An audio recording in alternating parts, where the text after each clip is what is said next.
Hello and welcome. My name's Varni and I'm a registered migration agent at Future Connect Education and Migration Services. In today's video, we'll be looking at student visas and temporary graduate visas. We'll start by looking at student visas. So why would you need to reapply for another student visa if you're onshore, that is in Australia?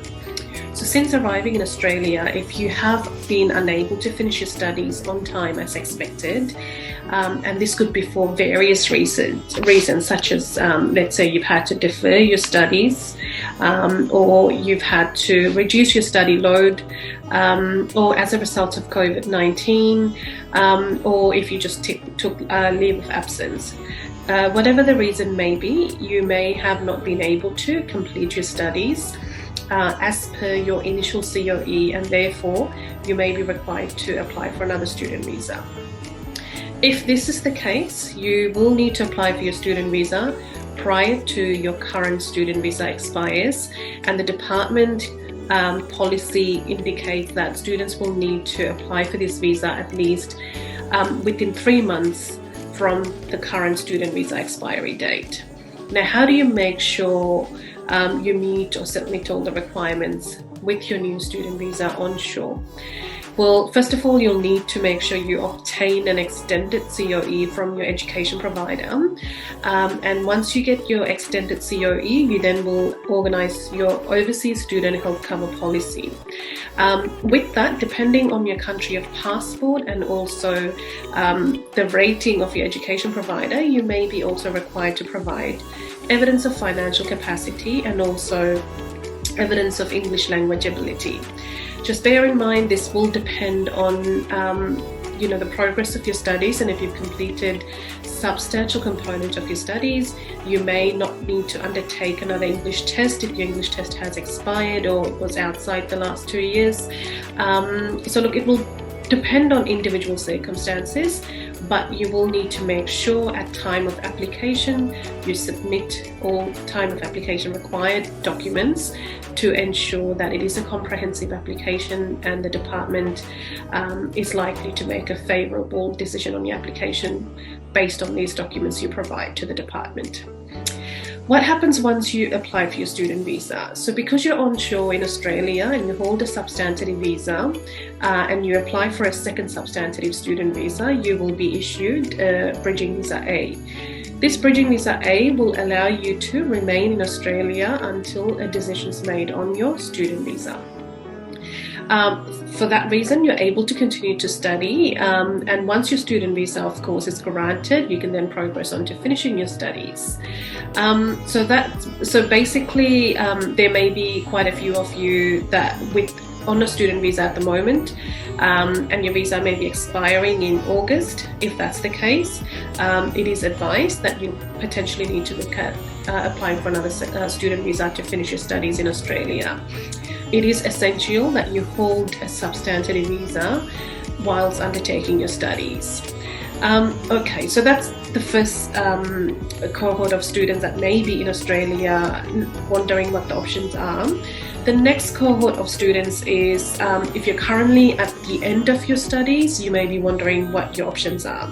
So international students are usually allowed to apply for a temporary graduate visa, which is a subclass 485. So if you have completed a higher level study or a vocational level studies in Australia, you'll be eligible for the temporary graduate visa. Now, there are criteria that you'll need to fulfill, and the main criteria is that you must meet the Australian study requirement. The Australian study requirement basically means that your course must have been registered for at least 92 weeks, and you must have undertaken that course over the last 16 months in Australia. However, due to the pandemic, there are exceptions to that. So if you're wondering whether you meet these exceptions, you can reach out to us. But the main criteria, as said, is to fulfill the Australian study requirements.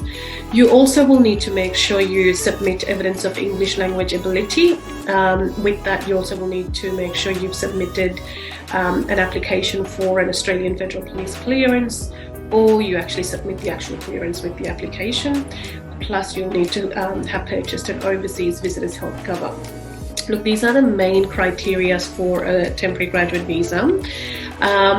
Now, it's with the recent announcements, the department has made some changes to the 485 visa subclasses. So previously, any vet students, so that's vocational level students, for instance, if you've completed a certificate in commercial cookery and you've completed a diploma in hospitality and management, you were eligible to apply for the temporary graduate visa, but the graduate stream, which basically then meant your visa was for 18 months or a year and a half.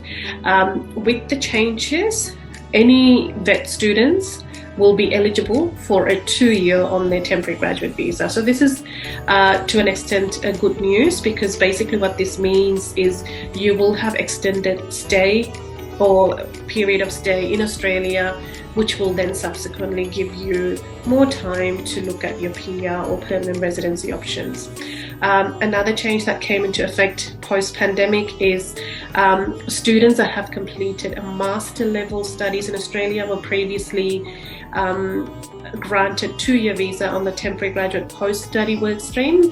After the change, any students that has completed master's level study in Australia will be eligible or will be granted for 3 years on their post-study work stream.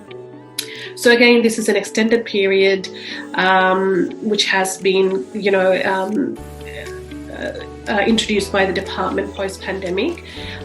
So look, if you're wanting to know whether you meet the eligibility criteria for your temporary graduate visa, or you're uncertain about what to do with your current student visa, and whether you should be applying for another student visa, or wanted to discuss what the documents may be in order to make sure that your visa application is submitted comprehensively, reach out to us. We're located at 79 George Street in Parramatta.